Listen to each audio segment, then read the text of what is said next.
여러분들 위해 준비했어요. 자, 보시면 잘 외우셔야 돼요. 왜냐면 여기 낚시 엄청나게 내거든요. 하나씩 떠들어 볼게요. 자, 우리가 부가가치세의 특징인데 우리가 세금은 정부에다 내는 세금이 있고요. 지방자치단체에 내는 세금이 있어요. 우리가 국가에 내는 걸 국세라고 하고요. 지방자치단체에 내는 걸 지방세라고 불러요. 우리가 부가가치세, 소득세, 법인세 이게 3대 국세라고 3대 국세. 3대 국세. 소득세, 법인세, 부가가치세. 이렇게. 예. 그래서 얘는 국세입니다. 아시죠? 자, 그리고 우리 아까 전 단계 세액을 빼준다라고 해서 전 단계 세액공제법이라고 했죠, 여러분들. 했죠? 이걸 시험에 전 단계 거래액 공제법이라고 장난을 쳐요. 아셨죠? 조심. 여러분들 표정이 뭐 같은 말 아니에요? 자, 조심하세요. 잘 보세요. 여기 보시면. 요 B한테 빼주는 10원은 전 단계 A가 냈던 10원을 빼주는 거잖아요. 그래서 전 단계에 냈던 세금을 빼준다라고 해서 전 단계 세액공제법이라고 하는 거예요. 전 단계 거래공제법은 거래한 금액은 100원이죠. 세액은 10원이고 말장난이에요. 전 단계 거래 금액을 빼주는 게 아니라 전 단계 세액인 10원을 빼주는 거예요. 나중에 이런 문제 접하시게 될 거예요. 아셨죠? 정말 여러분들이 세법 처음이시잖아요. 나중에 이제 저랑 세법 문제를 푸시기면은요, 야 여기 장난 아니다 이 생각 드실 거예요. 오히려 회계보다 더 무서운데요 이론이. 아셨죠? 진짜 막 그럴싸하게 주거든 막 해가지고 와 이거 진짜 정답인 것 같아 틀렸어 막 이렇게 진짜예요. 좀 이따 풀어볼게요. 그래서 전 단계 세액공제법이고요. 그 다음에 우리 부가가치세를 간접세라고 불러요. 간접세가 뭔지 설명 좀 할게요. 자, 뭐냐면 그 납세 의무자 있죠. 납세 의무자가 뭐냐면 세무서에 세금을 갖다 내는 사람을 납세 의무자라고 불러요. 그럼 우리 아까 부가가치세에서 세무서에 세금을 갖다 내는 자는 사업자였죠. 그죠? 자, 그리고 담세자. 담세자는 뭐냐면 세금을 경제적으로 부담하는 자를 얘기해요. 아셨죠? 아까 생각해 보시면 세무서에 세금을 갖다 내는 건 사장님들인데 경제적인 부담은 소비자 다 있죠. 그래서 이렇게 내는 놈하고 세무서에 갖다 내는 놈하고 경제적인 부담을 하는 놈이 다른 걸 우리가 간접세라고 해요. 그러니까 간접세는 어떻게 생각하시면 되냐면 전가하는 세금이라고 생각하시면 돼요. 내가 내긴 하지만 상대방한테 전가시키는 거예요. 대표적인 게 뭐가 있냐면 주세. 주세가 뭔지 아세요? 네. 알고 있어요? 아니에요. 농담이에요. 주세 농담이에요. 휘발유. 아니에요, 여러분들. 아무튼 그런 게 있어, 여러분들. 휘발유도 전가. 아니, 무시하시고 일단 우리 다시 여기 돌아와가지고 그래서 여러분 주세 있죠, 맞죠? 그것도 여러분들 일단은 그 하이트 진로 있잖아요. 거기에서 일단 세금을 내고 공장에서 출고할 때 내고 이제 여러분들이 마시는 그 술에 이제 붙어 전가시키는 거예요. 그렇죠? 간접세라고 해요. 조심. 자, 그 다음에 다단계 거래세. 그거 아니에요? 우리 친구가 다단계에 빠졌어요. 있잖아요, 여러분들. 그거 아니에요. 그거 생각했었죠, 분명히. 알죠? 뭐냐면, 우리가 아까 생각을 해보세요. 우리가 소비자가 경제적 부담을 다 하니까 마지막에 소비자한테 파는 놈이 부가세 내면 되잖아요. 맞죠? 근데 우리가 아까 어떻게 썼냐면 여기 거래 단계마다 A가 냈다가 B한테 돌려주고 B가 냈다가 C한테 돌려주고 이랬죠. 맞죠? 그래서 거래 단계마다 부가가치세를 부과한다라고 해서 거래 단계마다 맞죠? 그래서 얘를 다단계 거래세라고 불러요. 아셨죠? 그럼 여러분들이 이 생각하실 거예요. 어차피 소비자가 다 내는데 왜 사업자들끼리 이 짓을 해요? 그런 생각 안 드세요, 여러분들? 맞죠? 왜냐하면 여러분들 사업자분들은 부가가치세는 본인 돈으로 안 내잖아요. 맞죠? 안 내지만 이분들은 소득세나 법인세는 내요. 됐죠? 그럼 이분들의 매출액을 세무서가 파악해서요. 소득세나 법인세 세금 자료로 쓰기 위해서 이 짓을 하는 거예요. 이해되세요? 사업자들은 우리가 부가가치세 경제적 부담은 안 하지만 100원에 매출했죠? 그럼 100원의 매출은 우리가 이 100원의 매출에 대해서 여기가 직접 법인세 같은 거 내야 되거든요. 지돈으로. 아시죠? 그럼 거래 내역을 파악을 하고 싶은 거예요. 세무서 입장에서는. 이렇게 생각하시면 됩니다. 그래서 여러분들한테 세무서가 여러분들한테 원천징수 하는 것도 똑같죠. 여러분 소득 파악하려고. 맞죠? 자, 그 다음에 일반 소비세. 여러분들 우리가 소비에 대한 세금이 두 개가 있어요. 뭐가 있냐면 일반 소비세하고 개별 소비세라는 게 있어요. 이 개별 소비세는 뭐냐면은요. 사치품에 대해서 물리는 세금을 개별 소비세라고 해. 사치품. 대표적인 게 여러분들이 명품을 외국에서 수입하시잖아요.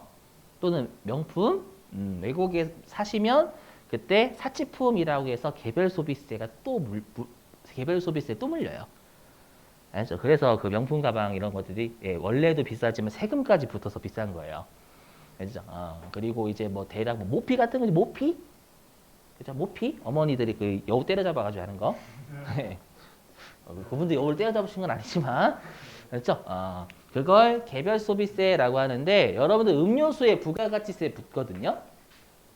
음료수가 사치품이에요. 그죠? 음료수를 딱 마시면서 이제 친구들을 보면서 야, 너 진짜 비싼 거 먹는데 나도 좀 하나만 주면 안 돼? 그렇진 않죠? 오케이? 예. 그래서 일반 소비세예요. 일반적으로 소비하는 세금에 들러붙어 있다라고 해서요. 아셨죠? 다 장난치는 말들도 조심하셔야 돼요, 여러분들. 자, 여기까지는 그나마 괜찮아요. 근데 이 두 개 비교하는 걸 시험에 많이 내요. 맞죠? 자, 영세율하고 면세거든요. 자, 잘 들어보셔야 돼요. 자, 일단 얘부터 먼저 할게요. 얘부터. 자, 부가가치세는 여러분들 10% 세율이 원칙이다라고 했죠? 그죠? 근데 우리가 세금은 소득이 많은 자가 많이 내요? 소득이 적은 자가 많이 내요? 그렇죠? 많은 자가 많이 내는 게 우리가 초등학교나 중학교 때 배웠던 세금이죠? 그죠? 근데 부가가치세 생각해 보세요. 자, 한번 생각해 보시면, 자, 최근에 사면되신 분 있죠? 이재용 부회장. 그래서 이재용 부회장이 그 교촌치킨에 전화한 거예요. 전화하면서, 저도 서민들이 먹는 치킨이라는 거 한번 먹어보고 싶습니다. 재미없어요? 재미없어? 미안해요. 그분 치킨 많이 좋아하시더라고. 저도 서민들이 먹는 교촌치킨을 먹고 싶어요. 얼마인가요? 했더니 저 3만 원에 할게요. 3만 원입니다. 되게 싸네요. 네, 그죠? 거긴 싸겠다. 그죠? 그죠? 3만 원? 이렇게. 예. 되셨어요? 자, 그러면 우리가 3만 원짜리 치킨을 사 먹으면 부가가치세가 얼마냐면 3천 원이겠죠? 근데 이제 이재용 부회장이 전화를 하면서 저 3만 원짜리 치킨을 먹고 싶은데 저 이재용 부회장입니다. 물론 이렇게 안 하시겠지. 맞죠? 그죠? 그랬더니 이제 그걸 듣고 그 치킨집 사장님이 아이고 이재용 부회장님이 치킨을 드시다니 부가가치세는 30만 원입니다. 이러진 않겠죠, 여러분들. 그죠? 똑같은 3천 원 내겠죠. 이해되세요? 그러면 우리가 알고 있는 소득이 많은 자가 세금을 많이 내야 된다라는 게 반대로 가는 거죠. 왜냐하면 우리가 경제적인 부담은 똑같지만 소득에 비해서는 경제적 부담은 지금 서민들이 더 많이 하고 있어요. 맞죠? 소득에 비해서 상대적인 세금 부담은 서민이 많이 하잖아요, 이거. 그죠? 그래서 이게 세금 부담이 반대로 진행된다라고 해서 세부담의 역진성이라 불러요. 세금 부담이 반대로 진행된다. 반대로 가는 거잖아, 지금. 맞죠? 소득이 낮은 서민이 세금을 상대적으로 더 많이 내고 있죠. 이해되세요? 죄송하지만 여러분 시험에 요따구로 나와요. 세법은 세법 문구 그대로 내요. 그래서 암기 과목이라는 거야, 암기 과목이라고. 알죠? 그러면 이걸 완화시켜 줄 수 있는 제도가 있어요. 주로 서민들이 먹는 거 있죠. 주로 서민들이 쓰는 거, 서민들이 먹는 거 있잖아요. 그거에 대해서는 부가가치세를 면제해 주면 돼요. 알죠? 그래서 여기 그래서 우리가 저소득층일수록 상대적인 세금 부담 효과가 커지는 걸 세부담의 역진성이라고 하고요. 얘를 완화해 주려면 서민들이 소비하는 물품에 대해서는 부가가치세를 면제해 주면 됩니다. 그게 연세제도입니다. 아셨죠? 자, 이제 여기 소비지국 과세원칙이라는 거 할게요. 보시면. 자, 우리나라가 미국에 수출한답니다. 알죠? 그러면 우리나라를 생산지국이라고 합니다. 수출하는 국가는 물건을 생산하는 국가니까 생산지국이라고 하고요. 수입하는 국가는 물건을 소비하는 국가죠. 그래서 거기는 소비지국이라고 불러요. 여기까지 되시겠어요? 자, 근데 우리가 소비는 분명히 수입하는 국가에서 이루어지죠. 그죠? 그래서 어느 한 국가에서만 소비가 이루어지는데 생산하는 국가, 즉 수출하는 국가에서 부가가치세 과세하고 그다음에 소비하는 국가에서도 부가가치세를 과세하면 이건 우리가 하나의 소비에 대해서 세금을 두 번 때리는 국제적 이중과세가 발생을 한단 말이에요. 이해되시겠어요? 그러면 국제적 이중과세를 방지하기 위해서는 어느 한 국가에서는 부가가치세 부담을 0으로 만들어주고요. 어느 한 국가에서만 부가가치 때리면 되겠죠. 이해되셨어요? 근데 우리 아까 부가가치세는 뭐라고 했냐면 소비세라고 했잖아요. 그래서 그냥 소비세니까 소비지국, 즉 수입하는 국가에서 세금을 부과하는 것. 이렇게 생각하시면 돼요. 원래는 사실 아니지만 그게. 아셨죠? 우리 어떻게든 서울로만 가면 되니까. 아셨죠? 예, 그럼 반대로 얘기하면 그럼 생산하는 국가에서는 부가가치세 부담을 0으로 해주는 거예요. 그게 영세율 제도입니다. 그래서 수출하는 것에 대해서는 영해세율을 적용을 해요. 알죠? 영세율. 이 두 개를 거꾸로 냅니다. 면세는 소비지구 과세원칙, 세부담의 역진성을 완화하는 건 영세율이 이렇게 장난쳐요. 그렇죠? 정말 잘 낚습니다, 여러분들. 여기 세법은요, 낚시를 정말 기가 막히게 해요. 진짜 나중에 저랑 문제 풀어보시면 야 이거 장난 아니다. 자, 그래서 조심. 자, 제가 아까 우리가 사업자가 납세의무자라고 했죠. 맞죠? 그거는 국내 거래일 때 국내 거래.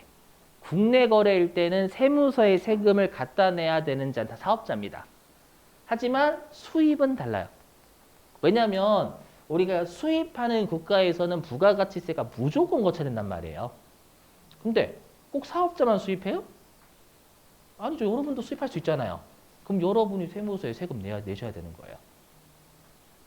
오케이? 네, 물론 나중에 재화의 수입에 대해서는 세금을 어떻게 걷는지는 설명드리겠습니다. 아셨죠? 그래서 조심하셔야 돼요. 우리가 사업자만 납세 의무가 있다 그러면 틀려요. 아셨죠? 수입할 때는 납세 의무자가 우리 소비자도 됩니다. 이때만큼은. 아셨죠? 자, 되셨죠? 넘어가겠습니다. 한꺼번에 다 하고 여러분들 실제 문제 좀 풀게요. 자, 이제 사업자의 개념. 납세 의무자가 사업자라고 했잖아요. 자, 일단은 조심하실 게 영리 목적을 따지지 않아요. 알았어? 영리 목적을 따지지 않아요. 조심하죠. 여기 국가도 납세 의무자입니다.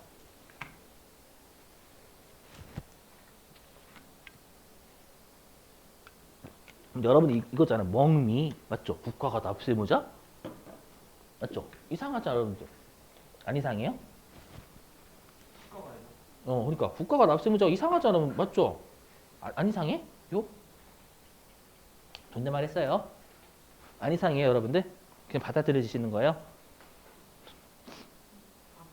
자, 뭐 생각해보세요. 뭐냐면, 자, 생각해보세요. 자, 국가가 여러분들한테 물건을 사요. 예를 들어가지고 여러분들한테 1억짜리 물건을 산대요. 그럼 납세의무자라는 건 여러분들한테 1,000만 원 줘야 돼요, 부가세. 1억에다 1,000만 원 줘야 돼요. 근데 여러분들은 다시 1,000만 원 어디다 갖다 내요? 세무서에. 그럼 세무서는 국가기관이 아니에요. 기관 맞죠, 여러분들? 그럼 생각해 보시면, 아니, 국가가 여러분들한테 주지만 여러분이 다시 국가한테 내잖아요. 그 짓을 왜 하냐라는 거예요. 해야 된다는 얘기죠. 거래내역 파악하려고. 아까는 똑같아요. 여러분들이 부가가치세는 뜯어서 내는 거지만 여러분들이 만약에 개인이다라고 하면 소득세는 내셔야 되는 거예요. 그러니까 여러분들의 매출액이 1억이니까 나중에 소득세 1억 때려야지. 이것 때문에 그래요. 아셨죠? 그래서 시험에 국가는 납세 의무자가 아니다. 이러면 당연히 아니지. 맞다. 틀린 거예요. 조심. 진짜 조심하셔야 돼요. 이 부가가치세는 낚시할 게 너무 많아요. 자, 그다음에 두 번째. 자, 우리가 사업자는 계속 반복성이 있어야 돼요. 자, 무슨 말인지 해볼게요. 뭐냐면 여러분들 핸드폰 대리점 있죠? 핸드폰 대리점은 핸드폰을 계속 반복적으로 팔아요, 안 팔아요? 팔죠. 그렇기 때문에 핸드폰을 팔면 거기에 10%를 세무서에 갖다 내야 돼요. 여기까지 되세요? 자, 근데 이제 여러분들이 그걸 알아요. 이제 우리가 나중에 하겠지만 재화를 공급하면 우리가 부가가치세를 내야 되거든요. 재화. 재산적 가치가 있는 거. 들어보세요. 자, 여러분들이 이제 핸드폰을 바꾸려고 하시는 거예요. 아셨죠? 그래서 핸드폰을 파신대요. 그렇게 할게요. 예를 들어가지고. 그래서 우리가 당근마켓에서 이제 상대방을 만나가지고 핸드폰 30만 원에 파는 거예요. 여러분들이. 그만해요. 그만해. 자, 30만 원 팔아요. 되셨죠? 자, 그 상대방이 30만 원 딱 주려고 하는 거예요. 그때 여러분들이 눈을 흘기시는 거예요. 뭐라고 하냐면, 저기요, 혹시 부가가치 안 배우셨어요? 상대방 당황하겠죠? 그게 뭐예요? 자, 내가 저번 주에 부가가치 배웠는데 재화를 공급하면 갑자기 여기서부터 상당히 당황하겠죠? 재화를 공급하면 부가가치를 내야 돼요. 부가세 주세요. 3만 원 주세요. 라고 하면 상대방은 3만 원을 줘요? 뺨을 줘요? 저 뺨을 주겠죠, 여러분들. 무슨 말인지 이해되시겠어요? 왜 우리는 그럼 부가세 안 걷어요? 계속 반복적으로 핸드폰 파는 사람이 아니잖아요. 이해되시겠죠? 그래서 일시적, 우발적으로 파는 건 사업자가 아니에요. 그죠? 이해되시겠어요? 주의. 자, 그리고 독립성이 있어야 돼. 독립성 뭐냐면, 자, 편의점 아르바이트생은 편의점에 물건 팔아요, 안 팔아요? 팔아요, 안 팔아요? 팔지? 편의점 직원이 편의점 물건을 파니까 고용하죠. 맞죠? 팔죠? 그런데 뭐 재화를 공급하고 있잖아요. 근데 편의점 아르바이트생이 부가가치세 세무세 갖다 내야 안 내요? 안 내죠. 사업자라고도 안 하죠. 그러면 재화를 공급하고 있는데 왜 사업자라고 안 해요? 독립성이 없어요. 무슨 말이에요? 고용돼 있잖아요. 고용돼 있는 거. 이해되시겠어요? 즉 종속적인 지위면 안 돼요. 그렇죠? 그래서 여기 타인에게 고용되면 안 되는 거예요. 아시죠? 그래서 여러분들이 급여를 받으실 때 그 급여도 부가가치세는 과세가 안 되는 거예요. 그렇죠? 고용당하신 상태에서 용역을 제공하시는 거잖아요. 이해되시겠어요? 그래서 여러분들이 받으시는 월급에 뜯기는 건 소득세인 거예요. 부가가치세가 아니라. 조심하시고. 자, 그 다음에 여기 있죠? 재화 또는 용역의 공급. 대신에 부가가치세를 내는 건 면세에 대해서는 안 내요. 그렇죠? 그래서 무조건 재화나 서비스 용역이라는 건 서비스를 판다고 우리가 부가가치세를 갖다 내는 게 아니라요. 부가가치세가 과세가 되는 걸 팔아야 돼요. 당연히. 아시죠? 상식적. 그래서 부가가치세 면세가 되는 걸 팔면은 그건 우리가 사업자라고 안 해요. 여러분들 부가가치세법은. 그래서 다른 곳에서 사는 사업자라고 하지만 구분하시고. 자, 이제 사업자의 분류. 자, 여기는 좀 실기하고 관련성이 있네요. 여기에서 이제 증명서류 나오거든요. 자, 보시죠. 자, 우리가 사업자는 부가가치세법상 납세 의무가 있는 과세사업자랑 부가가치세법상 납세 의무가 없는 면세사업자 이렇게 구분을 하고요. 혹시 여러분들 간이과세자라고 좀 들어보셨어요? 사업자 등록증 같은 거 보시면 간이과세자. 나중에 우리 세법 같은 거 이제 배우잖아요. 그럼 좀 약간 그런 거에 좀 관심이 좀 생겨요. 그래서 과세사업자는 다시 우리가 소득이 좀 낮으신 사업자, 간이과세자라고 하고요. 소득이 간이과세자보다는 높은 사람, 우리가 일반 과세자라고 해요. 그렇죠? 그러면 우리가 요 일반 과세자든 간이 과세자든 납세 의무는 있어요. 그리고 면세 사업자는 납세 의무가 없어요. 그럼 간이 과세자가 누구냐라는 거예요. 시험에 많이 내요. 최근에 간이 과세자가 바뀌었거든요. 여러분들이 세법이 짜증나는 이유가요. 매년 세법이 개정이 돼요. 네, 저도. 매번 정답이 바뀌는 거예요. 어? 매번 정답이 바뀌는 거예요. 만약 똑같은 비슷한 문제가 나오면 세법이 바뀌면 정답이 또 바뀌는 그렇죠, 그렇죠. 바뀌죠. 물론 다 바뀌는 건 아니에요, 여러분들. 일부만 바뀌어요, 일부만. 알죠? 그렇기 때문에 오히려 세법 공부하시는 분들이 시대에 뒤처지지 않아요. 맞죠? 아예 공부를 안 하면 여러분 세법에 뒤처지고 사람들이 안 맡겨요, 당연히. 옛날 거 봐. 저도 옛날에 그 2009년도에 그 대학교, 2019년도에 대학교, 2019년도에 대학교, 들켜버렸네? 2009년도에 대학교 세법 듣는데, 교수님이 2007년도 세법 가지고 강의하고 있는 거예요. 그래서 뭐라고 했지? 그랬어, 너 잘하고 있구나. 이렇게. 안 시켰어요. 그러니까 이상한 교수님이지? 부끄러워할 줄 알아야 되는데, 야, 너 착한 멋있는 학생이라고? 당황했어? 존심이 안 상하신가 봐. 안 찍혔어요? 물론 찍히진 않았어요. 물론 B를 맞았어. B 평점 B 찍힌 거죠? 찍힌. 그렇죠. 오케이. 자, 그러면 이거 외우셔야 되면 그러면 간이과세자는 도대체 얼마까지냐? 여기 8천만 원 미만이에요. 8천만 원. 원래는 4,800만 원이었거든요. 이게 8천만 원으로 개정이 됐어요. 8천만 원. 그래서 직전 1년이에요. 역자는 달력의 역자고요. 앞으로 역자는 떼고 해석하시면 돼요. 시험에서 직전 1영년이라고 줄 거거든요. 그래서 직전 1년에 부가가치세가 포함된 걸 공급 대가다라고 불러요. 외우셔야 돼요. 실기 때 공급 대가라는 말을 줘요. 그건 부가가치세가 들어가 있는 거예요. 응? 한 달? 1년. 한 달에 8천원이면 그렇게 많이 버는 거 아니에요? 그죠? 1년이면 1년이야, 1년. 8천만 원 미만이어야 되고요. 개인 사업자만 돼요. 법인은 안 돼요.